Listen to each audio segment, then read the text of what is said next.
Gunnar. 29. sigur á Sindra í kvöld á Meistaravöllum. Hvernig er tilfinningin beint þetta leik? Hún er mjög góð. Við áttum að harma hefna eftir síðasta leik á Höfn þar sem við töpuðum og við vorum bara stárnar í að koma bara tvíhjafnlega tilbaka í þessum og taka sigur. Við veitum að eiga líka innbyrðis ef einhver kemur upp á. Voru þetta þessi lið sem eru þarna við toppinn, Sindri, Fjölnir, IR og þið?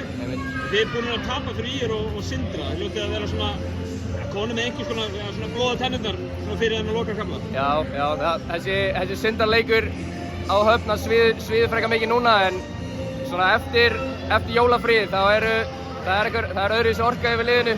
Við skiptum á útlending, fylgir honum bara allt öðruvísi orka líka og já, við erum svolítið bara að ræta á henni núna, þessar orku. Eins og ég segi, liðin eru í einum hnapp þarna við toppinn.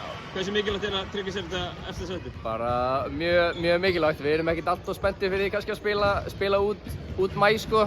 Þannig að nú við erum á réttir leið, við erum á uppleið og það eru þessi stóri leikir núna bara eftir 2 leiki cirka. Þannig að við ætlum að gera okkur upp í þá. 2 vikur í Fjölni og svo er IR í byrjun mars bara einhvern tímann? Já, back to back. Þetta er tímabilið ykkar í raun og veru? Já, í rauninni. Þetta er bara það sem miðvikundin er búið að spilast, þá er þetta bara tímabilið og við, eins og ég var að segja, okkur líður ágætlega núna, finnst við vera svona á uppleið, þannig að það er eins gott að við bara komum sterkir þá leiki.